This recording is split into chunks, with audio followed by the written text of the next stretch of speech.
মানুষের সব সম্পর্কের আধার হলো প্রত্যাশা। পতি কেমন হবে যে আমার জীবন সুখ আর সুবিধায় ভরে দেবে?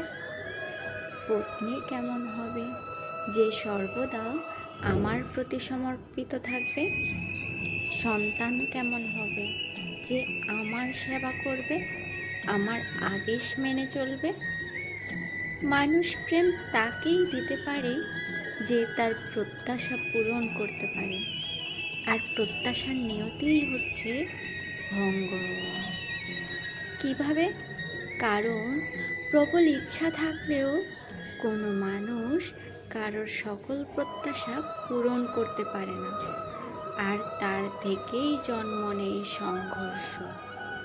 সকল সম্পর্ক সংঘর্ষে পরিবর্তিত হয়ে যায়।